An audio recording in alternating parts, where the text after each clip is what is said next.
তো এন্টারপ্রাইজিং এবং অ্যাগ্রেসিভ লোক নেন নাই, ফলে এখন উনি ডিফেন্সিভ মোডে চলে গেছে। কারণ এটা আমাদের এখনকার সময়টা হচ্ছে এই বিপ্লবের সময় অ্যাকচুয়ালি, যেটাই অভ্যুত্থান হোক যাই হোক, কিন্তু দ্য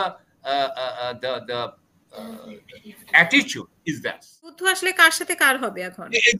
এক্স্যাক্টলি। এখন ওরা বলছে পুরাতন এবং নতুনের মধ্যে যুদ্ধ হবে। তো মাহফুজ কি পুরাতনদের সাথে না? মাহফুজ যাদের সাথে উপদেষ্টা তারা কি পুরাতন নয়? তাদের বয়স নিয়ে কিন্তু আমি এটা কথা বলবো না, এটা কিন্তু বয়সের বিষয় না, এটা হচ্ছে মাইন্ডসেটের বিষয়। আমি মনে করি যে ডক্টর ইউনূসের ওই ধরনের মানুষ দরকার। আমি এখানে একটা বলি যে কলামিস্ট দিয়ে ওনার এটা হবে না। এইটার জন্য ওনার দরকার যারা অর্গানাইজেশন চালিয়ে অভ্যস্ত, যারা অর্গানাইজেশনাল ম্যানেজারিয়াল, যাদের আছে আপনার এক্সপিরিয়েন্স আছে, যাদের কমান্ডের এক্সপিরিয়েন্স আছে ইন আমেরিকান আর্মি পার্লেন্স, তারাই কিন্তু একমাত্র পারবে এটা করতে। এবং তাদের মধ্যে আরো একটা জিনিস ওনার লাগবে, সেটা হচ্ছে একটা বিপ্লবী মনোভাব। আমি কয়েকদিন আগে একটা জিনিস পড়ছিলাম, সেটা আমি এটা বলতে চাই, এবং এটা এখানে আপনি হবে। জন গ্লাব পাশা বলা হয়তো, John actually his name is John গ্যাবট বেগট গ্লাব। তো উনি ছিলেন আপনার 48 সালে থেকে ট্রান্স জর্ডানের আপনার আর্মি চিফ। উনি 56 বা 58 সালে উনি রিটায়ার করেন, তারপরে উনি বই টই লিখেন। তো ওনার একটা বই আছে ফেট অফ এম্পায়ার। তো ওখানে প্রথম স্টেজটা বলা হয় যে যখন একটা নতুন এম্পায়ার শুরু হয়, তার প্রথম স্টেজটা হচ্ছে outburst, the outburst. So the আউটবার্স্টে কি হয়? দ্য আউটবার্স্টে আমার মনে হয় যেটা ওখানে লিখেছেন উনি বৈশিষ্ট্য, দে আর poor, they are hardy, they are enterprising, and above all, they are aggressive. To them, the solution to every problem is action. এটা কিন্তু উনি মুসলিমদেরকে নিয়ে মোহাম্মদের পরে বলছেন, উনি অনেকে নিয়ে বলছেন, এটা same thing happens. Their opponents are the established people, যারা empire. They have become passive defenders who cannot launch a counter attack.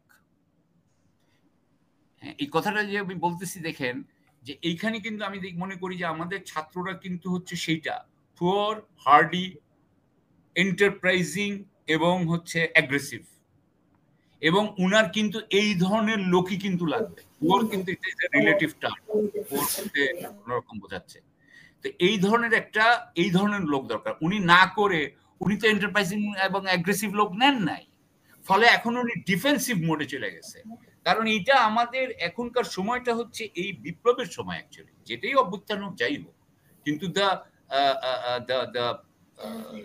Attitude is that, যে আমরা যেভাবে কথা বলতেছি, আমরা কিন্তু কাজটা চাই, আমরা কিন্তু সলিউশনটা চাইতেছি। আপনি দেখেন এখানে মাহফুজ কয়েকদিন আগে বলছেন না পুরাতন এবং নতুনদের যুদ্ধ নিয়ে কথা। হ্যাঁ, ওরা প্রতিনিয়ত বলছে, বেশ কয়েকদিন থেকে ওরা তো যুদ্ধ আসলে কার সাথে কার হবে এখন? এক্স্যাক্টলি। এখন ওরা বলছে পুরাতন এবং নতুনের মধ্যে যুদ্ধ হবে। তো মাহফুজ কি পুরাতনদের সাথে না? মাহফুজ যাদের সাথে উপদেষ্টা তারা কি পুরাতন নয়? তাদের বয়স নিয়ে কিন্তু আমি এটা কথা বলবো না, এটা কিন্তু বয়সের বিষয় না, এটা হচ্ছে মাইন্ডসেটের বিষয়।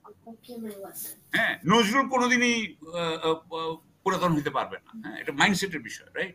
সো মাইন্ডসেটের দিক দিয়ে উনি ওকে পুরাতনদের সাথে আছে না। সো এইখানে যে আছে, তার মানে এইখানে আমি যেটা বলতে চাচ্ছি যে এখানে অলরেডি একটা টেনশন আছে, প্রচন্ড টেনশন আছে। এই টেনশনের বেসিসেই উনি এই ধরনের, আপনি যদি বলেন যে এই ধরনের কথা বলতেছেন। হ্যাঁ, এক্স্যাক্টলি, এই যে মুশাররফ সাহেব বলছেন যে সবাই কমে যাচ্ছে, সো উনি এখন এই যে নানান ধরনের, এক সময় বলছেন আমি চলে যাব, এক সময় বলছেন 4 বছর থাকবো, I don't want to repeat this.